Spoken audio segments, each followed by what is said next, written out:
Hello and welcome to the Index Investor, our attempt to simplify the world of index investing and help you build wealth. Joining me are our in-house expert Dhirendra Kumar and Arun Sundaresan. He's head of passives at Nippon India Mutual Fund and he oversees nearly 2 lakh crore of passive AUM at Nippon. Welcome, gentlemen. Thank you so much. Thanks, Ruchira. Thanks for having me on the show.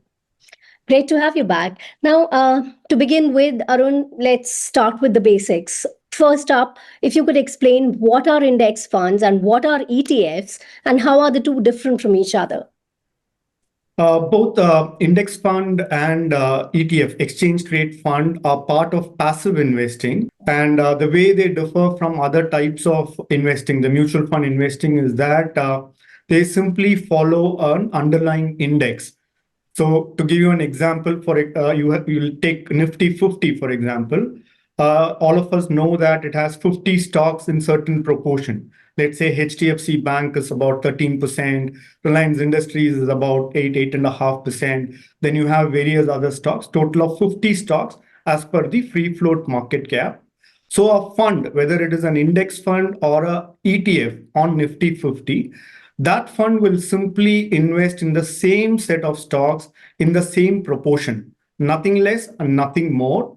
So therefore, as investors, what you get is you get exposure to Nifty 50. That's a market. You're not trying to take any active call. You're not trying to differentiate that let me buy more of this stock, less of that stock. You are simply investing as per the market, and therefore you get market return. So that's the concept of passive investing. Technically, there are differences as to how they operate, ETFs and index funds. Index funds are like mutual fund. You transact based on day and NAV. ETF, on the other hand, is listed on the stock exchanges.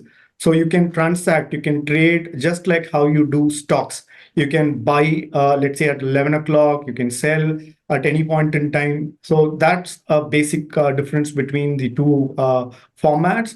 Of course, there are nuances which probably can handle later as to the cost angle, and a few technical aspects are there between the two. But by and large, this is how these two funds operate. Dhirendra, would you like to add anything there? Yeah, I would just like to add that most investors they need to really invest in equity for the long term.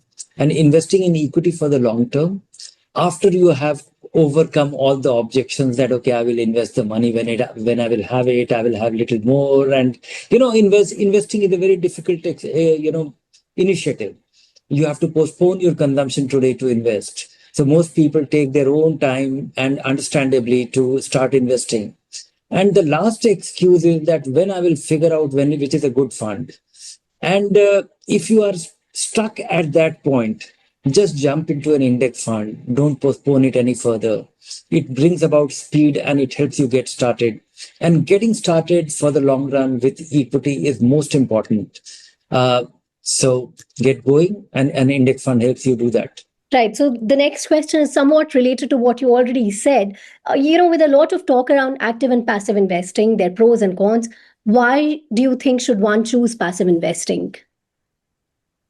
One is that, as I was saying earlier, that everybody, should invest in equity for the long run. They should not invest in equity for the short term. They should not invest, or they should not be substantially invested in equity for the medium term as well, which means that your long-term money can be substantially invested in equity. Now, when it comes to investing in equity, your choice starts from, investing in an NFO, investing in an IPO, building an equity portfolio, choosing an equity fund, choosing a sectoral fund, choosing a thematic fund. And all of this, there's a problem of plenty. It creates confusion. People think, and, because investing and mutual funds are meant for common people who don't want to, who really can't get into detail or deep, and they're busy making a living and somehow making it work and save. Their life becomes very easy, and then you have a problem of plenty, choosing one. Get started with an index fund. It simplifies your choice. Second is lower cost. Everything else being equal, cost is the only differentiator when it comes to investments. So, you are assured of lower expenses because there's greater predictability. Then comes predictability. When you invest in a mutual fund or when you choose a company, the chunks, many a times the companies change color. You invested in a company and the company started doing something else. You choose a fund and the fund becomes little different. You invested in a flexi cap, but it turned out to be a substantially large cap fund. Here, when you choose an index and based on which there is a fund mounted, you exactly know what you're getting into, and you exactly know what this fund will never get into, which can actually sometimes come as a surprise in an actively managed fund. So low cost, predictability, absolute assurance of what it is, that makes it a very, relatively easy thing to get started with. So, Arun, like you mentioned, within index investing, there are passive funds, there are ETFs. Coming to ETFs first, there, what are the advantages of investing in them? And also, what is it that an investor should be mindful of when investing in ETFs? So ETF is amongst the cleanest structures, the cleanest fund structures that you can get, very, very transparent. Dhirendra just alluded to the fact that, how it makes investments easy. ETFs take it one step even higher, because you can even do this during the day, like even intraday.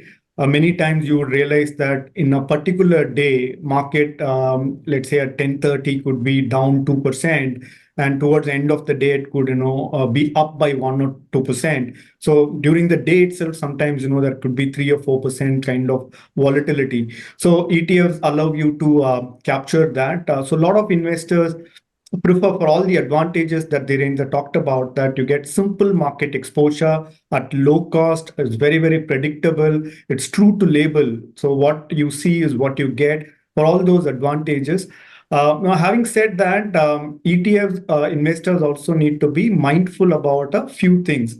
First and foremost is that the ETF should be reasonably liquid, meaning there should be good amount of volumes that happen on the stock exchange. There should be enough number of buyers and sellers happening on the stock exchange. Only then the ETF will trade close towards intrinsic value. So we call this concept as INAV, indicative net asset value. It's very simple to understand. We took this example of Nifty 50. Unlike a stock, a particular stock, depending on demand and supply, can go up or come down significantly, right? Depending on the demand, it can keep going up. Whereas an index ideally should not behave like that. A ETF should not behave like that. If the underlying value of Nifty is X, this particular ETF also should trade close to X. It cannot be that the demand for this ETF is so high, there aren't enough sellers, and this ETF starts trading at, let's say, 3%, 4%, 5% premium to X. So that concept should not happen. So that is why ETFs need to be sufficiently liquid. That is when they tend to trade close to the intrinsic value. There is, of course, this additional layer called market makers, who are specially appointed. We call them authorized participants, who provide liquidity. So they do play a role to ensure that the equity trades close to the intrinsic value, but it's not a guaranteed service. If the liquidity is poor, the market maker spread also will be high. Therefore, natural liquidity or the volumes being high is something which is very, very important. Investors can take note of that number. They just have to look at the websites, NSE or BSE. They'll get to know the volume. They can make a quick comparison. Higher volume will have a direct bearing on impact cost. We call it, it's like a cost that you incur over and above the other cost, expenses, and other thing. If the ETF is less liquid, it will have higher impact cost, which will directly reduce your return. So you need to be mindful about volume and impact cost. Right. Now, let's quickly break down the benefits of index funds, Arun. Yeah, so index fund, they, unlike ETF, they do not get impacted by volume, and you don't have these concepts like impact cost and other things. So it's like mutual fund. You get to transact at the day end NAV. The only difference is that you are, as we said, replicating the index. So essentially what you're getting is market return, nothing less, nothing more. So the passive investor mindset is like this, that look, market itself gives me good return, whether it is Nifty, whether it is mid cap, whether it is small cap. I'm okay with that. I'm getting this at a low cost. Now, the moment I seek active investing in an active fund, you are seeking additional return. Investors need to keep this in mind whenever you're seeking something extra, whenever you're seeking something more. It always comes with additional risk. It can work in your favor, it need not work in your favor, and it comes at additional cost. So there are takers for that. On the other hand, there are a lot of investors who say that, look, passive investing allows me to take part in the market very, very conveniently, cost efficiently. I'm good with that. And I don't want an additional layer of risk added to that. So that's something that investors can take note. And all this while, both Dhirendra and we've been talking about and giving examples of equity. Passive funds also come in fixed income format. So there are a lot of interesting offerings in the fixed income space as well. And of course, gold and silver, again, are passive products through which you take exposure to these two commodities as well. So passives have a lot to offer to you. Right. So, when it comes to risks and limitations of index funds, can you elaborate on that a little? Sure. First and foremost, a lot of investors, when we interact, they tend to think that passive investing is less risky. Maybe it's got to do with the terminology of passive. It gives an impression that it's subordinated and it's less risky and stuff like that, except for the cost and except for the fact that there is no active management. Everything else is same. You are investing into capital markets. You are investing into, let's say, if you're investing into a mid cap index fund, if you're investing into a micro cap index fund, you're investing into capital markets and in specific segments, and they carry all the risk of capital markets. So that's something that investors have to keep in mind. There is no running away from that. And the other important aspect is that all passive funds are almost 100% invested. So there is no concept of taking cash calls. Active fund managers, time to time, if they believe that markets are overvalued or due for correction, etc., it could be right. It may not be their view, but they at least have that wherewithal. They do have the flexibility to have cash, maybe 8%, 10%. Some funds even have higher cash, which can at some time act as a safety net. So those things are not there in passive. So at any point in time, 100% of the time, it's going to be fully invested into the market, and to that extent, only from that angle, it could be even more risky or more return potential than active. So that's again something that investors need to take note. Right. So, Dhirendra, for someone who has never invested in passives, what would be your advice? How should one really get started?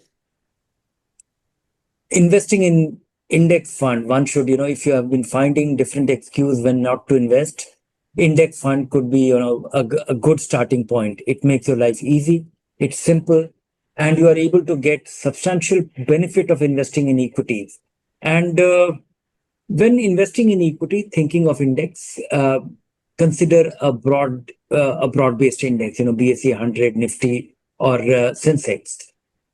One advantage of index fund which goes unnoticed or less talked about is that even index funds are somewhat actively managed. That there are companies which get phased out of index, there are companies which get included in the index, depending on their preferences, depending on a rule, and so it is actually not necessarily very passive. It is a rule-based investment, getting you exposure of the equity market, and it makes your life easy. If you are investing for the long run, and if you are investing to accumulate your savings and investment, then what happens is the fund will invest in these companies, and these companies will get some dividend. These companies will give some dividend, and that will accumulate in the fund. So your dividend income from these funds over a very long period can well be 2, 3, 4% of the total money.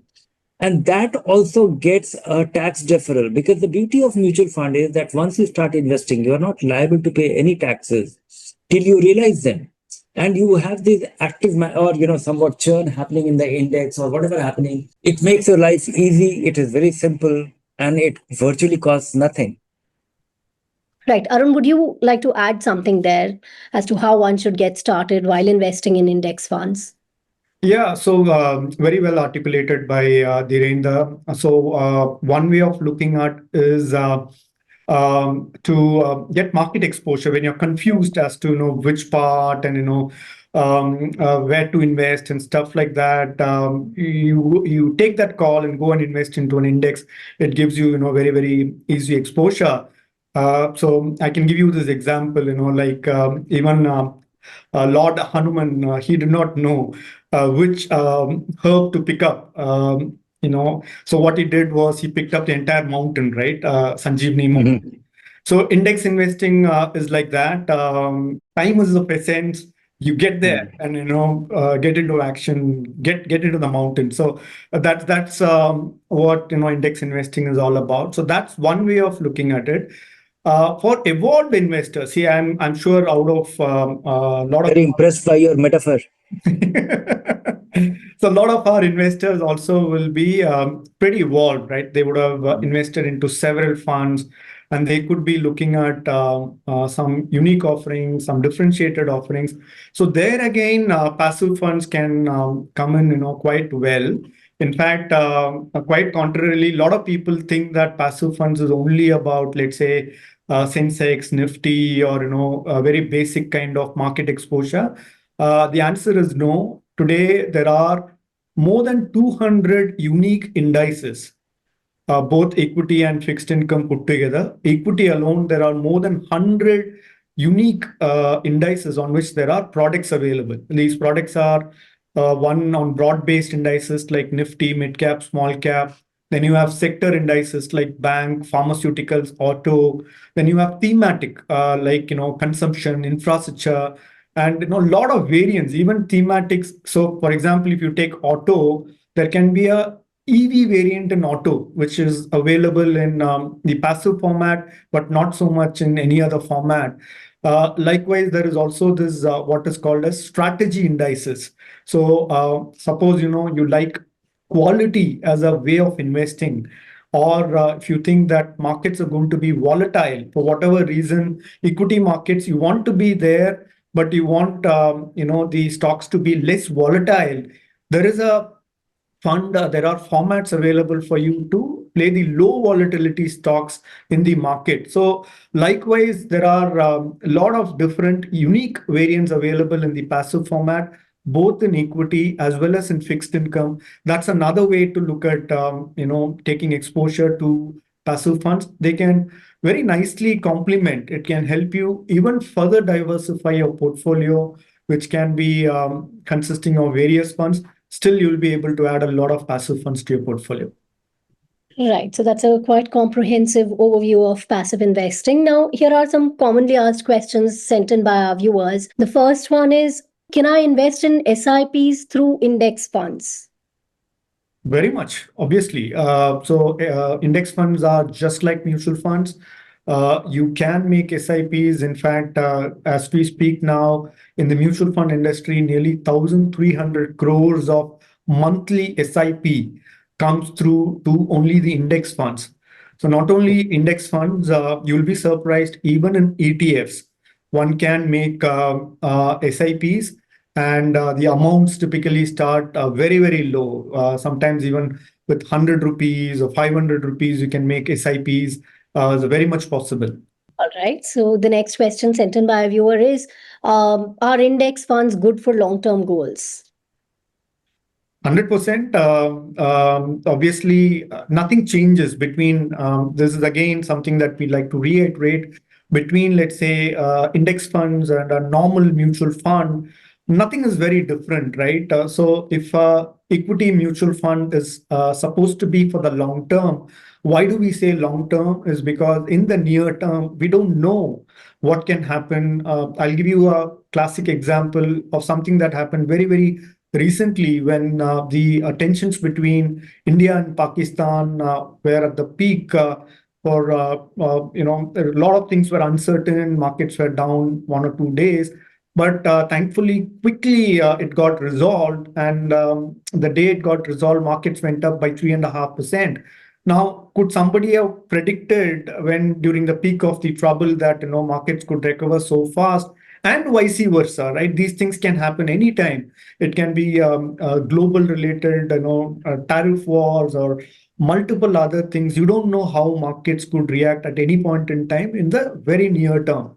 However, if you take a longer term, what you can be reasonably assured is that India is a fast growing economy, a large, fast growing economy, and therefore, over a period of time, equity markets, because end of the day, you're talking about investing in companies which are fueling India's growth, right? And they will fuel and they will get benefited from that growth, and therefore, markets will capture that. So that is why we keep iterating that investment should be for the longer term. It should not be speculative and shorter term. And this is very much applicable whether you choose active funds or index funds.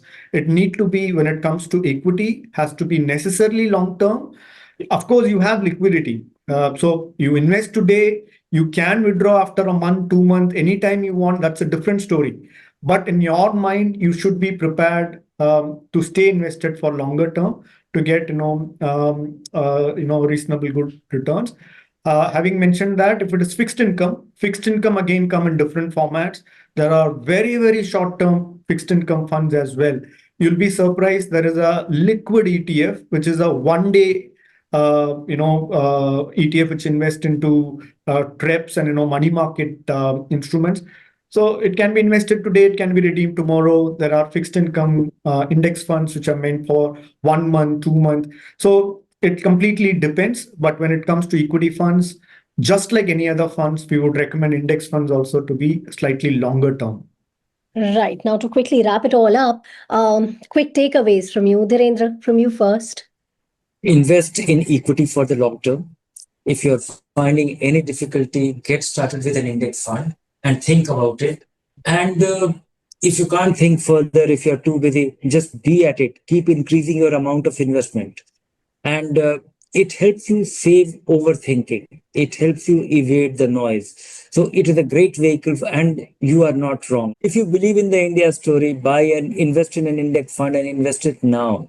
And it is almost like what Arun was saying, that getting the mountain, getting the Drunagiri mountain for the Sanjeevani Booty, if you are unable to find that great company, great portfolio, go ahead with it. Do it quick, do it, fast. Right. Arun? Passive is massive. In fact, globally, especially in the US, passive AUMs almost account for now 59% of the total AUM. Even in India, it's one of the fastest growing segments. A lot of investors are participating already. There are nearly 4 crore folios in the mutual fund industry. In passive, there are a whole lot of variety of funds available. I would completely agree with Dhirendra that investors should invest whatever format they like, index or ETF. They should invest if they're already not investing. Either for basic exposure or for differentiated exposure. Passive will have something for everyone. Right. Well, thank you, gentlemen. That wraps up our discussion for today. Thanks for joining in. Thank you. Thank you. And to our viewers, don't forget to subscribe and check out valueresearchonline.com for all the tools, fund analysis, and much more. Until next time, stay invested, stay informed.